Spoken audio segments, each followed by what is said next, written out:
똑똑하고 잘난 놈은 다 나갔어. 객지로. 이게 못난 놈이 남은 것이 이제 본 바닥을 지키는 것이야. 너도 나도 다 서울로 가는 그런 현상이 보이고 있습니다. 강한 경쟁 때문에 결혼도 미루고 출산도 적게 하는. 메가시티, 그러니까 지역적 큰 도시 권역을 구축하는 게 유일한 수단이 아닌가. 메가시티 특별연합이 출범했습니다. 표를 많이 얻는 데는 어딜까요? 대도시죠. 너무 행정학적으로만 보시는 것 같아요. 명기를 통합하면 메가시티라는 식으로. 도시를 결합하는 방식으로 하는 것은 메가시티의 취지도 아니고 세계적으로도 그런 사례도 없고 잘못 이해하고 있는 것입니다.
가수 패티김의 서울의 찬가는 1966년에 대중들에게 처음 선보였습니다.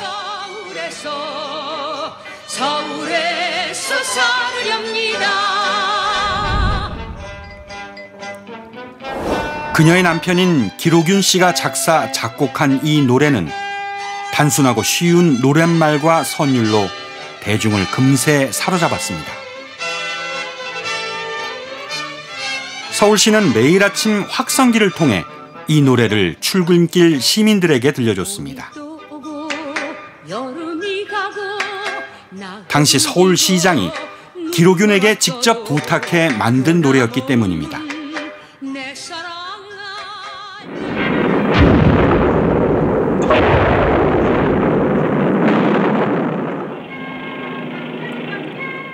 불도저 시장이라는 별명으로 서울 근대화를 이끌었다고 평가받는 제14대 서울시장 김현옥이 그 주인공입니다.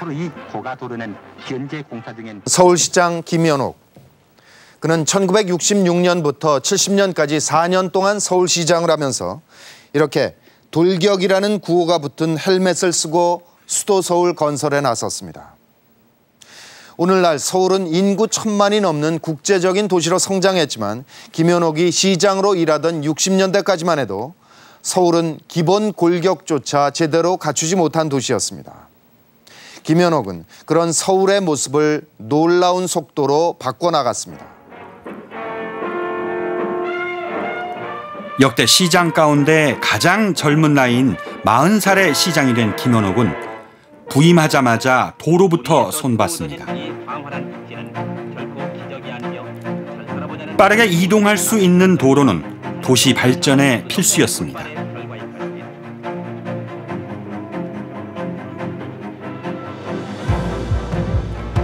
남산에 터널을 뚫고 도로를 포장하고 넓혔으며 도심 한복판을 가로지르는 고속도로인 청계 고가를 건설했습니다. 청계천 고가도로 공사는 육교의 다리가 청계천 하천 중심부 밑에 깊이 파묻혀야 되기 때문에 토건업 공사 가운데서도 특히 난공사에 속하는 것이지만은 우리의 기술진으로 무난히 그 기초공사를 끝마치게 된 것입니다. 김현옥은 서울의 낡고 추한 모습을 지우기 위해 어지럽게 들어선 판자촌을 밀어내고 시민 아파트를 지었습니다. 1969년부터 3년간 서민용 아파트 2,000동이 만들어졌습니다. 김현옥이 특별히 신경 쓴 것은 한강 개발이었습니다. 그는 이동시청이라는 미니버스를 타고 다니며 모든 걸 직접 챙겼습니다. 당시 한강은 장마철마다 막대한 피해를 내던 골치 아픈 존재였습니다. 한강변의 기적을 기필코 이룩하겠다는 신념 아래서 서울시의 김현옥 시장은 한강변을 보다 쓸모있게 개발하기 위한 계획을 억세게 추진하고 있습니다. 한강 개발 3개년 계획이 만들어졌습니다. 이 계획의 골자는 모래벌이던 8제곱킬로미터 크기의 한강변을 메우고 매립지에 아파트를 짓는 것이었습니다. 이 계획은 한강변에 고속도로를 건설하고 뚝을 튼튼히 쌓아 올려 주택지를 만들고 여기 고층 아파트를 지어 아름답고 실용적인 서울을 만들자는 것입니다. 이 계획에 따라 여의도가 택지로 개발됐고 강변도로가 만들어졌습니다. 또 동부 이촌동, 잠실, 압구정, 반포 등 한강변 아파트촌을 들어서게 해 고밀도 서울의 토대가 됐습니다.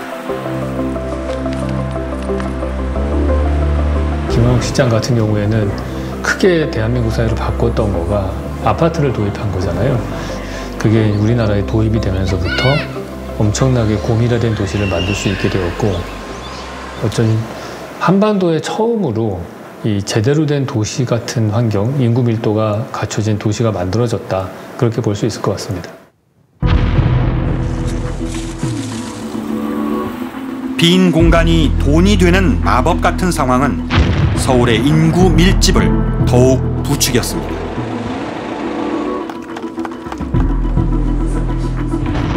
아파트가 지어지기 전에는 이 공중은 그냥 빈 허공이고 아무런 가치가 없는 건데 거기에 아파트가 들어가게 되면은 그 비어있는 공중이 부동산 자산이 되는 거잖아요.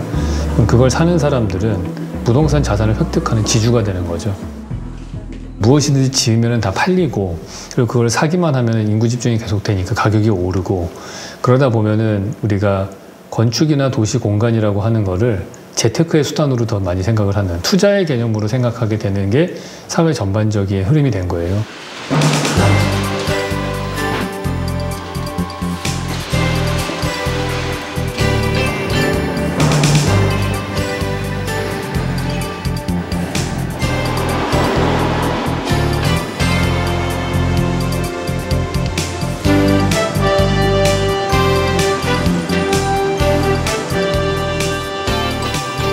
서울은 메가시티입니다. 서울은 1,000만에 가까운 인구를 가지고 있고요. 그냥 메가시티처럼 기능을 하고 있습니다. 그러니까 인구가 계속적으로 증가하는 지역은 밀도가 높아지니까 어느 수준까지는 집적의 경제가 발생하는데 그거를 넘어서면 집적의 불경제로 넘어가게 됩니다. 서울은 지금 기로에 서 있다고 저는 생각을 합니다. 그래서 이게 계속해서 경쟁력이 있는 그러한 창의적인 도시로 갈 것이냐 아니면 여기서 인구도 줄어들고 더 이상 성장하지 않으면서 계속해서 내리막으로 갈 것이냐 그거 있죠. 김포 시장님께서 건의문을 당대표님께 전달해 주셨습니다. 지난해 10월 국민의힘은 김포시의 서울 편입 추진을 공식화했습니다. 김포시가 시민들의 의견을 모아가지고 우리는 서울시를 편입하겠다 하는 절차를 만약에 거치신다면 저희들은 당연히 김포시 주민들의 의견을 존중해서 우리 당은 적극적으로 당정협의를 통해서 김포시를 서울시에 편입시키는 절차를 진행하겠다.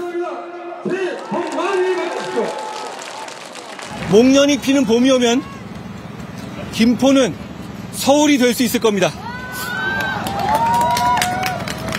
동료 시민이 원하시면 저는 국민의힘은 합니다. 고맙습니다. 국민의힘은 더 나아가 김포뿐 아니라 구리 등 주변 도시도 서울에 편입시켜 이른바 메가 서울을 만든다는 계획을 당론으로 밝혔습니다. 서울과 경기는 행정구역 개편을 추진할 때가 됐습니다. 이에 우리 국민의힘은 주민들의 열망을 반영하여 김포, 구리 등 서울 인접 도시의 서울 편입을 추진하겠습니다. 김포는 북쪽과 동쪽으로 한강을 사이에 두고 서쪽으로는 인천광역시, 남동쪽으로는 서울시와 접하고 있습니다. 이 김포가 서울 편입을 추진하는 가장 큰 이유는 교통 문제였습니다. 대부분이 서울로 출퇴근을 하고 있는 상황에서 우리가 행정구역이 같아지면 훨씬 더 자연스러운 부분이 있고요. 행정구역이 같게 되면은 이제 도시철도로 자연스럽게 연장이 될 수가 있거든요. 그러면 서울도 김포를 편입시키는 게 이익이 될까요? 저희는 사실 서울 편입이라는 용어보다는 통합이라는 용어를 사용하고 있는데요. 김포에서는 그거는 이제 편입은 우리가 그냥 어떻게 보면 우리만 원하는 거다라는 인식을 이미지를 심어줄 수 있는데 사실 아니다. 서울도 김포를 필요로 한다. 그렇게 생각을 하고 있거든요. 지금 서울 같은 경우는 사실상 개발할 땅이 없어요. 아예 없다시피 하는데 그 개발할 여력을 김포라는 좀 서울의 절반이나 되는 면적을 수용함으로써 그걸 해결할 수 있다라고 저희는 보고 있습니다. 김포의 이제 서울 편입, 서울 통합 추진으로 인해서 지방 분권에 역행한다라는 비판이 있어요. 이거에 대해서는 어떻게 생각하십니까? 이게 서로의 두 지자체의 이해관계가 맞아떨어지기 때문에 이걸 추진하는 것이고 그거를 지방분권에 역행한다는 시각으로 바라볼 필요는 없을 것 같습니다. 두 지자체가 서로 필요에 의해서 서로 협력을 하는 것이다라는 관점에서 바라봐야 될 것 같습니다. 국민의힘의 김포시 서울 편입 추진 발표 사흘 뒤 한국은행이 보고서를 공개했습니다. 현재도 수도권 집중이 멈추지 않으니 정책의 재검토가 필요하다는 김포의 서울 편입에 반대하는 듯한 내용이었습니다. 연구팀은 5대 광역시에 살던 19살에서 35살 사이 청년들이 수도권으로 옮겨간 추이를 분석했습니다. 줄어들던 이동량이 2015년을 기점으로 매우 빠르고 가파르게 상승한다는 것을 확인했습니다.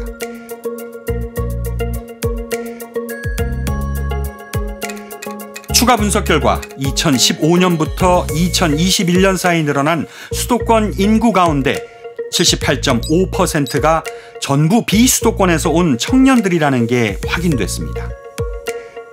반대로 호남권에서 줄어든 인구의 87.8%가 청년층이었고 대구 경북은 77.2%, 부산 등 동남권은 인구 감소의 75.3%가 청년층으로 나타났습니다. 압도적으로 청년층 인구가 많습니다. 전체 인구 변동의 한 70~80% 정도를 청년층의 이동으로만 설명을 할 수가 있습니다. 저희가 연구하면서 좀 특이했던 점은 성적이나 뭐 다른 환경과 관계없이 너도 나도 다 서울로 가는 그런 현상이 보이고 있습니다. 그런 측면에서는 지금의 현상이 조금 더 우려가 된다고 보겠습니다. 한국은행은 연구 과정에서 중요한 사실을 한 가지 더 확인했습니다. 비수도권의 청년층 유출이 가파르게 늘어나기 시작하는 2015년부터 대한민국의 출산율도 급속도로 떨어지기 시작했다는 겁니다. 그 지역에 훨씬 경쟁이 덜한 곳에 남아 있었을 때는 결혼을 하고 아이를 뭐 2명, 3명 낳고 이렇게 살 수 있었을 것인데 서울 수도권으로 이동하고 나서는 거기에 있는 강한 경쟁 때문에 결혼도 미루고 출산도 적게 하는 그런 효과가 첫 번째 있고요. 원래 살고 있던 청년들의 입장에서 그냥 이동이 없으면은 원래 있던 사람들끼리 경쟁을 하는데 이제 다른 뭐 경상도든 전라도든 뭐 이런 데서 청년들이 막 몰려온단 말이에요. 그러면은 자기 입장에서는 경쟁자들이 많이 늘어나죠. 그러면 또 그 경쟁 때문에 결혼을 미루게 되고 출산도 더 적게 하게 되고. 연구팀은 2001년부터 20년 동안 누적된 청년 이동이 출생아 수 감소에 미친 영향은 호남권이 12,000명으로 가장 컸고 부울경이 7,900명, 대구 경북권이 7,200명으로 추산했습니다.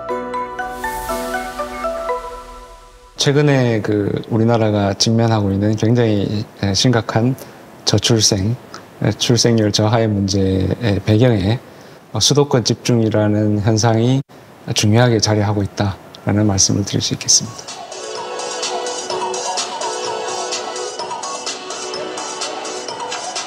청년층의 수도권 집중은 전 세계 산업 구조의 변화 때문입니다.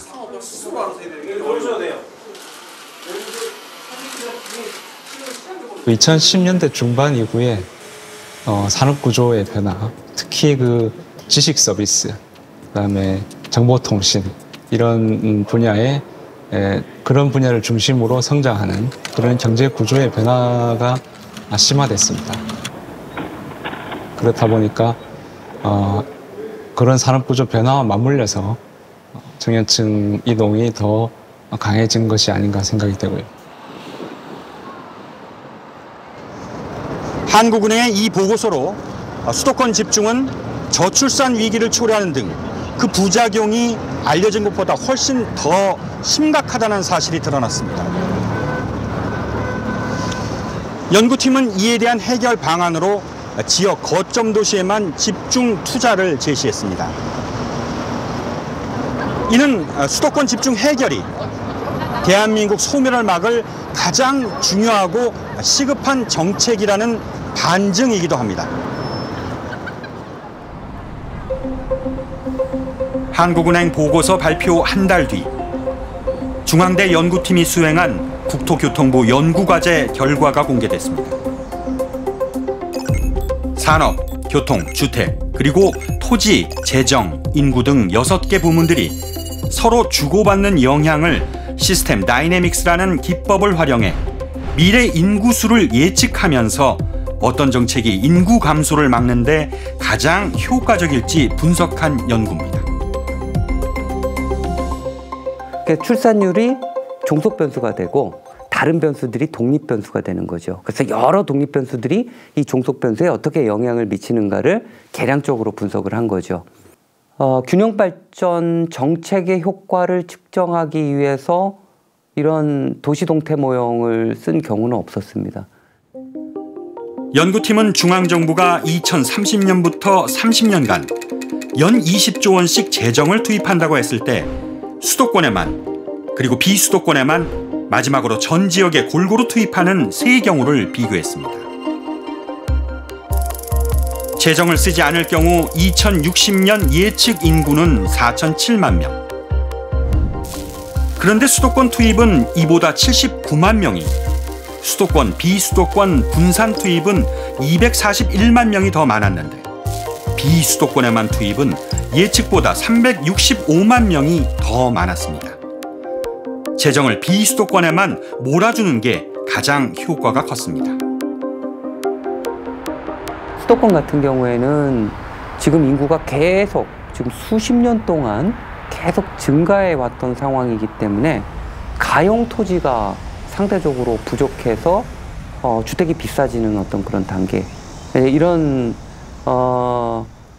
높은 주택 가격이 또 산업의 발목을 잡는 어떤 그런 집적의 불경제 단계에 들어갔다라는 것. 연구팀은 비수도권에 재정 투입을 몰아줘도 수십 년간 성장한 수도권과 경쟁하기엔 부족하다고 왔습니다. 그래서 도시끼리 강력히 연계된 대도시권, 이른바 메가시티가 필요하다고 봤습니다.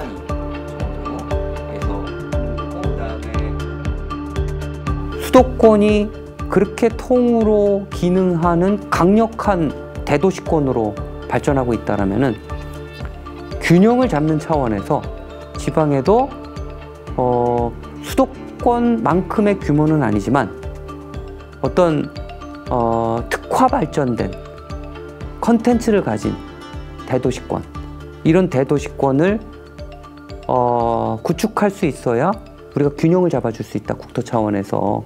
그렇게 생각을 하고요. 그런 의미에서 이런 메가시티, 연계 협력을 통한 이런 메가시티, 그러니까 지역적 큰 도시 권역을 구축하는 게 유일한 수단이 아닌가라는 생각을 갖고 있습니다. 비수도권 어느 지역에 어떻게 대도시권, 즉 메가시티를 구축해야 수도권과 경쟁할 수 있을까? 연구팀은 광역시를 중심으로 가장 효율적인 메가시티권을 설정해 봤습니다. 핵심은 도시 간 연계성입니다. 지역 간 유출입 통행 행렬이 있습니다. 그 행렬을 보면은 출발지와 도착지에 어느 정도의 인구가 가는지가 이제 숫자로 나타나겠죠. 그 숫자를 이용해서 클러스터링을 할 수가 있습니다. 그러니까 만약 A 지역과 B 지역이 하나의 권역으로 묶였다면 A 지역과 B 지역이 오고 가는 인구가 많다라는 뜻입니다. 오고 가는 인구가 많으면은 연계가 높다라는 거고요. 저희가 이제 통계 분석에서 연계가 높은 곳은 같은 권역으로 묶어버리는 거죠. 이 방식으로 부울경 지역을 분석한 결과 부산과 울산광역시 전역, 그리고 창원, 김해 등 경상남도 6개 시와 8개 군이 메가시티로 묶였습니다. 특이점은 여기에 경상북도 포항시와 경주시도 포함됐다는 겁니다. 대구 경북권에서는 대구광역시 전역과 구미, 경산 등 경상북도 6개 시, 칠곡 등 10개 군이 연결됐습니다. 여기에는 경남 거창군이 포함된 것이 눈에 띕니다. 광주 전남권에는 광주광역시 전역과 전남 목포, 나주시를 포함해 11개 군이 하나의 메가시티가 가능했습니다. 대전 충청권에서는 대전광역시와 세종특별자치시, 그리고 충북은 청주시와 4개 군이 포함됐고, 충남에서는 공주 등 4개 시와 4개 군이 메가시티로 연결됐습니다. 연구팀은 강원권의 속초, 춘천, 강릉이나 충북, 경북의 일부 도시, 그리고 전주, 진주, 통영, 여수 등 주요 도시는 별도 권역을 설정했습니다. 해당 도시들은 광역시급은 아니지만 주변 소도시와 연계해 효율성을 더 키울 수 있다는 판단입니다. 저희가 우리 국토계획에서 이제 공간 분석을 할 때는요, 크게 작동하는 도시권이 있고요, 작게 작동하는 도시권이 있습니다. 이거는 도시 간 연계에 있어서 이런 인프라를 어느 권역에서 같이 공유를 하는지에 따라서 달라집니다. 뭉치는 것도 중요하지만 그것보다 더 중요한 것은 그렇게 연계 협력을 통해서 어떤 사업을 할 수 있는가, 그 내용이 중요한 겁니다.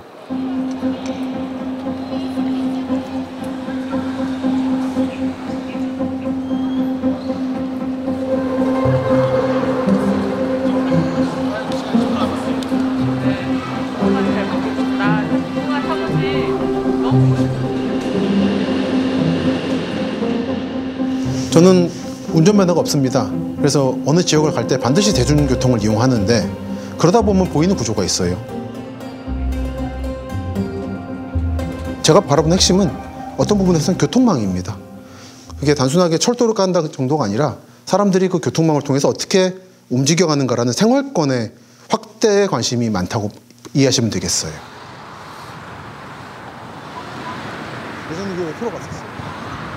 김시덕 박사는 역사적 자료를 바탕으로 현장 답사를 통해 도시를 연구하는 학자입니다.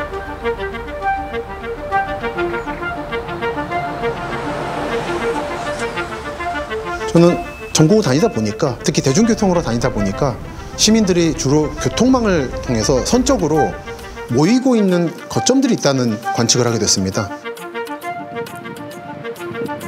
KTX 천안 아산역 주변에는 고층 주상복합과 아파트가 속속 들어서고 있습니다. 저 다리에 서면 아파트 앞으로 호수를 만들고 있습니다. 불당지구라 해서 백화점 단지들이 모여들고 있고. 이곳에 사는 사람들 가운데 하루 평균 2만 6천 명이 KTX를 타고 서울에 다녀옵니다.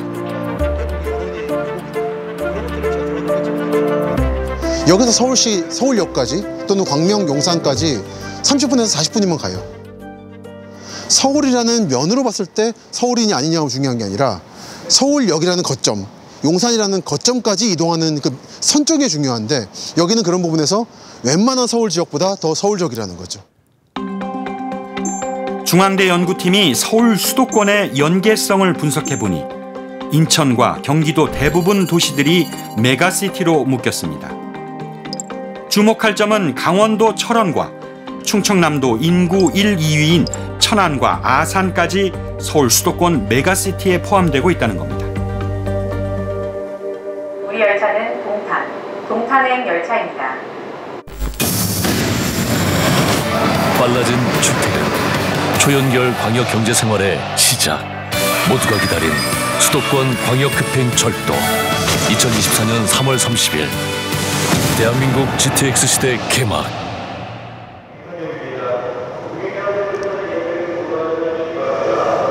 지난달 말 수도권 광역 급행철도 GTX-A 수서 동탄 구간이 개통됐습니다. 경기도 동탄과 서울 수서 간의 거리를 20분으로 좁혀놨죠. 2030년이면 GTX-B 그리고 C 노선도 모두 개통될 예정입니다. 이때쯤 서울 수도권의 도시 간 연계성을 다시 측정해보면 어떤 결과가 나올까요? 전문가들은 서울 수도권이 강원도와 충청 남북도의 상당한 지역까지 확대될 수 있다고 보고 있습니다.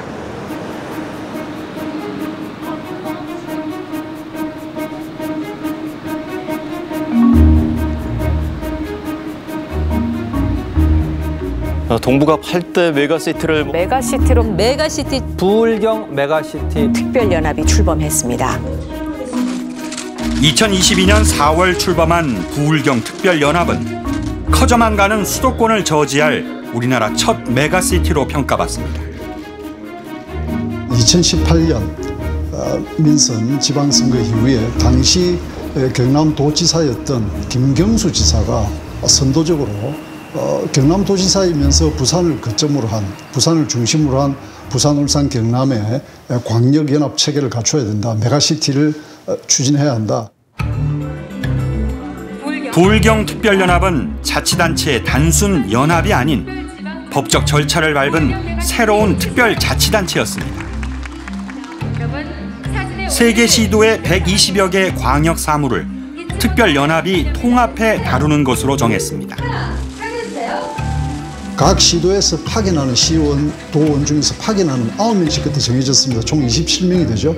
거기에서 부울경 특별연합 의회를 구성하게 됩니다. 그걸 거버넌스의 핵심이죠. 그 다음에 단체장은 순환하면서 1년 6개월씩 순환하면서 하는 방식으로 되어 있었거든요. 그러나 2달 뒤 지방선거에서 당선된 박완수 경남지사와 김두겸 울산시장이 부정적 입장을 밝히며 특별연합에 금이 가기 시작했고 결국 이듬해 2월 최종적으로 해산했습니다. 강제할 수 있는 수단이 하나도 없습니다. 그러니까 지역이 자율적으로 하는 것이고 결성도 자율적으로 하는 것이고 또 폐기도 자율적으로 하는 것이고.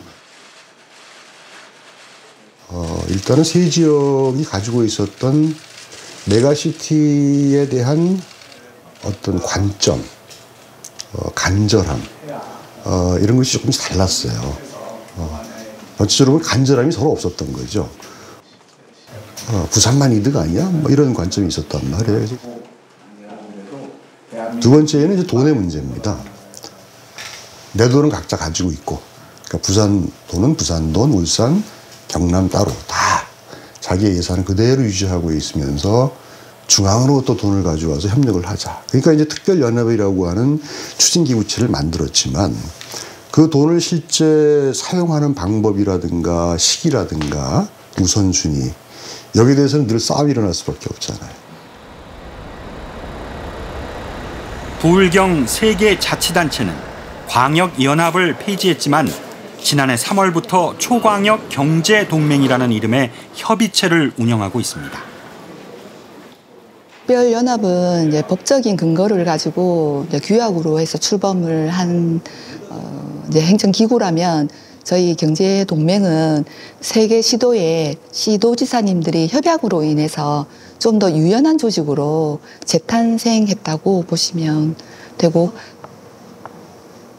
이제 신산업 육성 그리고 1시간 이내에는 부울경이 접근할 수 있는 그런 인프라 구축과 그리고 수도권에 비해서 좀 많이 좀 처져 있는 문화관광 이런 분야에 문화관광 보건, 의료 분야까지 혜택을 시민들이 직접 느낄 수 있는 혜택을 주기 위한 그런 사업들을 추진하고 있습니다.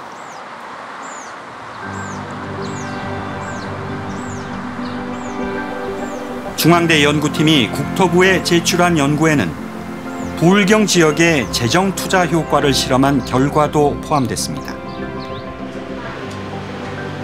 투자 대상은 교통과 신산업 등 청년층을 붙잡아둘 기업 환경으로 한정했습니다. 그러니까 도로, 철도가 공급이 되면은 기본적으로 기업들이 입지할 확률이 높아집니다. 왜냐하면은 기업은 물류를 무시할 수가 없고요. 그런 광역교통망을 통해서 또 인재를 끌어모을 수 있는 또 지역 간에 흩어져 있는 어떤 그런 기업들의 협업을 촉진시키는 여러 가지 효과들이 있기 때문에 기업 활동에 도움이 되는 거죠. 그럼 기업이 입지를 하게 되면은 또 인구를 또 끌어들이는 어떤 그런 효과를 갖는 거고요. 연구팀은 재정 규모를 3가지로 달리해 전 지역에 분산하거나 거점에만 몰아주는 6가지 시나리오를 역시 시스템 다이내믹스 기법으로 분석했습니다. 저희 연구진이 그 거점과 거점이 아닌 그냥 모든 공간을 다 이제 균등하게 배분했을 때의 효과성은 다를 거다라는 가설을 세웠고요. 저희가 정말 인구가 희박한 지역에 극단적으로 보면요, 이런 지역의 광역 인프라, 예를 들어서 도로라든가 아니면 문화체육시설이라든가 이런 걸 투자할 때의 효율과 인구가 집적된 곳에 투자할 때의 효율이 완전히 달라질 수 있는 거죠. 이를 알아보기 위해 거점 지역을 먼저 선정했습니다.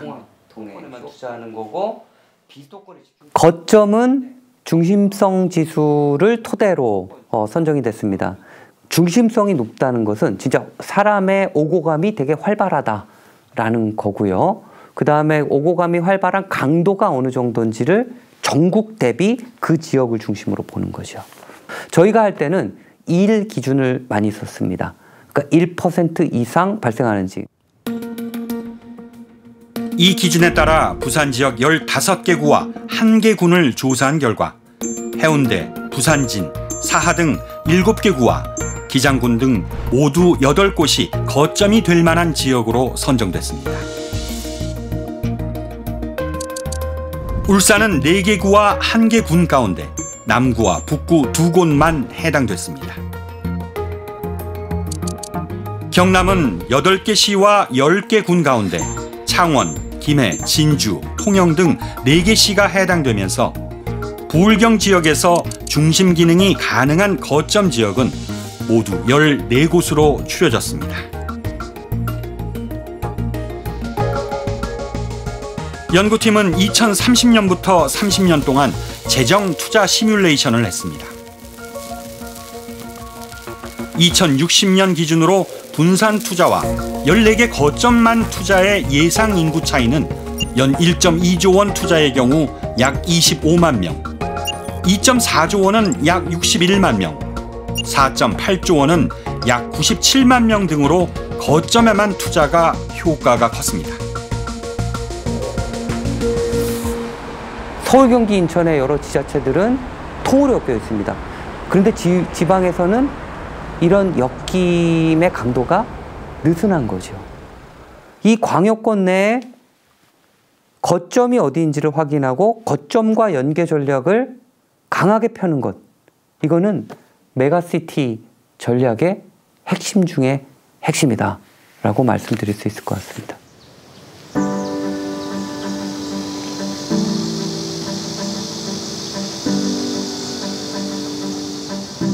모양성으로도 불리는 고창읍성은 전북특별자치도 고창군의 대표 유적입니다. 이곳은 풍천 장어로도 유명하지만 인구 소멸 고위험 지역입니다. 2019년 이 읍성을 끼고 있는 모양성 마을에 도시재생 뉴딜 사업이 시작됐습니다. 낡은 담장과 지붕을 수리하고 모양성으로 이어지는 도로를 새로 단장했습니다. 모양성 재생 사업의 첫 발걸음이 이쪽이에요. 담장도 지금 보니까 다 이렇게 좀 이게 담장이 이제 옛날에 이런 전통 담장이 우리 선조들이 이제 그냥 싼 건데 그분들이 돌아가시는데 유지보수가 안 되니까 다 허물어져 있는 걸 이번에 다시 이렇게 도시 재생 사업에서 그냥 무료로 해준 거예요.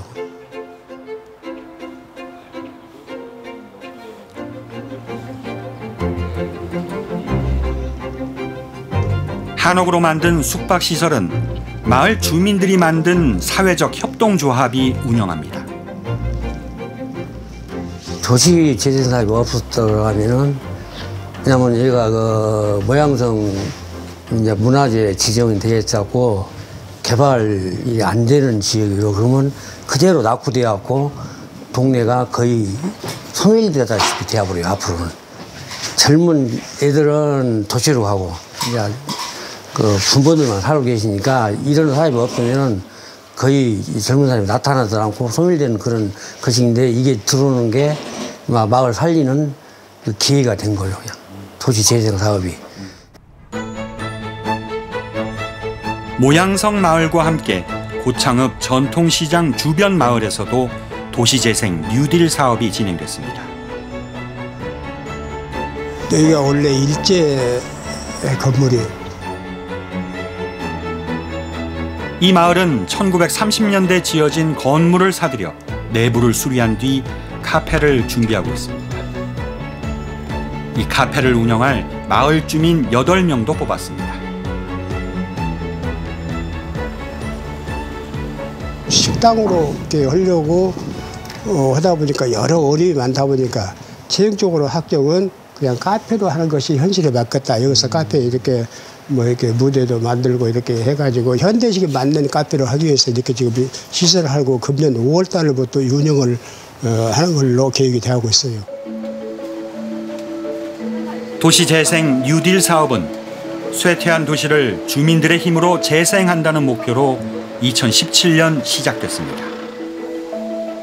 도시재생은 사실 민간 자본에 의한 투자가 이루어지지 않는 곳을 국가의 공적 자금을 통해서 개발하자 하는데 초점이 맞춰져 있었던 겁니다. 지역에 사는 젊은이들을 고용을 해서 이 친구들이 마치 새로운 마을 주민이 된 상황에서 마을을 같이 계획해 갈 수 있도록 했던 거였죠. 이걸 통해서 균형 발전을 이뤄가자 하는 것이 목적이었던 것이었죠. 매년 100곳 안팎이 선정됐고 2022년까지 30조 원이 넘게 투입됐는데 고창의 2개 마을에는 260억 원가량이 배정됐습니다. 그러나 새 정부는 성과가 미미하다는 판단에 사업을 전면 수정했습니다. 주민들이 참여하는 것이 빠르게 이루어질 수 있을까요? 그 교육을 받게 하는 것에서부터 시작해갖고 함께 참여해서 함께 의견을 모으고 합의에 이르기까지 정말 오랜 시간이 걸립니다. 근데 이것을 5년 만에 평가한다고 한 거예요. 이게 평가가 될까요? 모양성 마을 주민을 위해 60억 원 정도를 들여 만든 어울림센터입니다. 마을 협동조합의 수익 사업을 위해 1층엔 식당을, 2층은 카페를 만들어 모든 준비를 마쳤지만 아직도 문을 열지 못하고 있습니다. 이게 전문성이 필요한 사람들이니까 마을 주민들만 해가지고는 또 되지 않고 또 전문가가 있어야겠더라고요. 주민들을 위해 만들어진 각종 시설들도 그냥 방치돼 있습니다. 계속 연속성이 좀 필요한데 좀 더 전문가로 길러주면 그것까지가 보장이 되면 정말 우리나라의 협동조합, 마을 기업들이 다 잘 될 거라고 생각합니다. 정말 그게 살아남기 어렵더라고요, 마을 기업이. 김포시의 서울 출퇴근 문제는 수도권 메가시티로 확대되며 지역의 거센 반발을 불렀습니다. 수도권 메가시티로 가는 순간 지역의 청년들은 더더욱더 유출될 수밖에 없고 어떤 공항이나 인프라를 깐다고 하더라도 의미 있는 결과를 내기는 어렵습니다. 수도권 메가시티는 전국적인 메가시티로 판이 커졌습니다. 서울이 기폭제가 되어서 서울, 부산, 강주 이 3축 메가시티 그리고 더 나아가서 대전과 대구를 잇는 그런 초강력 메가시티가 이루어질 수 있도록 저희들 최선의 노력을 다하겠습니다. 대전 충청권과 광주 전남권 등 이미 메가시티를 준비하는 자치단체들은 속도를 높이고 행정 통합 논의를 중단한 대구 경북도 다시 메가시티를 거론하기 시작했습니다. 경제동맹을 운영 중인 부울경에도 메가시티의 부활이 언급됐습니다. 부울경 메가시티를 부활시켜 경남의 새로운 성장 동력을 마련하겠습니다. 정부는 중앙대 연구 용역을 바탕으로 4개 권역 메가시티 조성 전략을 국토 종합계획에 반영하기 위한 준비를 시작했습니다. 하지만 고창군 마을 주민들처럼 소멸 위기에 놓인 사람들에겐 메가시티는 그저 또 바뀔 정책 가운데 하나로 보일 뿐입니다. 소외감을 많이 느꼈습니다.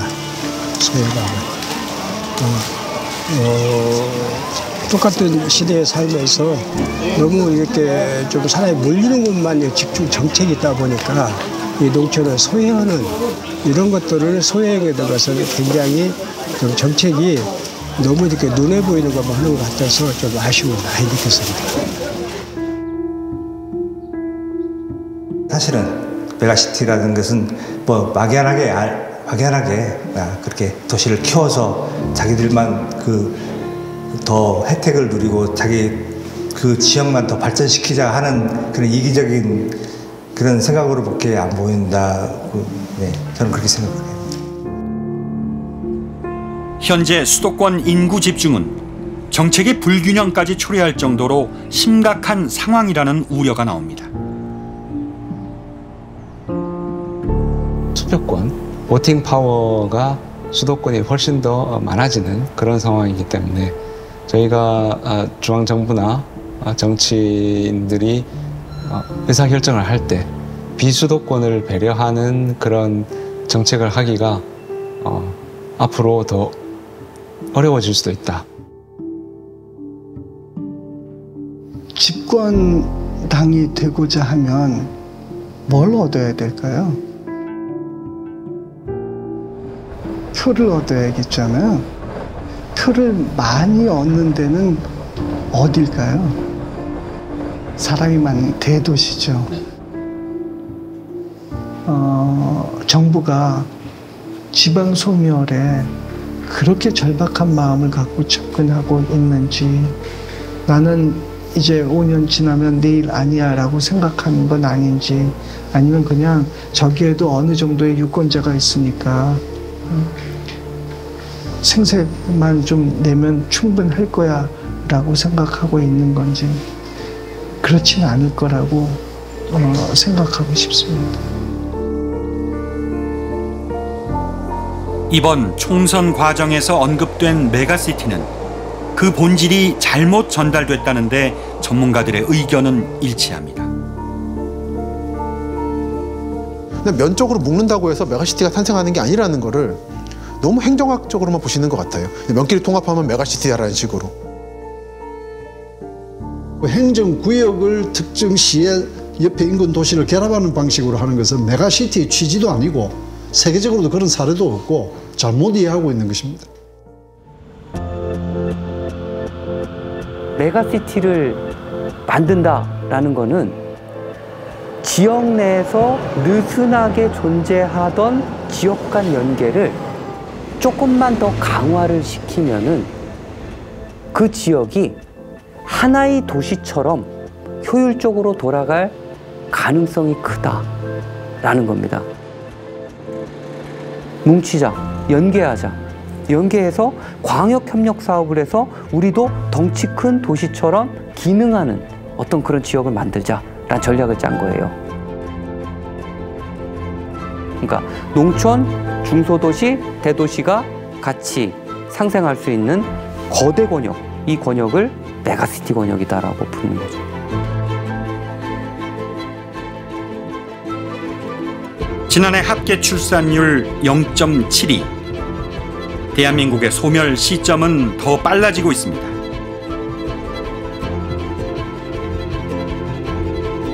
메가시티 정책이 수도권 집중을 해소하고 지방 소멸과 저출산 위기를 극복하는 해법이 될지 여부는 다음 달 출범할 22대 국회와 함께 시험대에 오릅니다.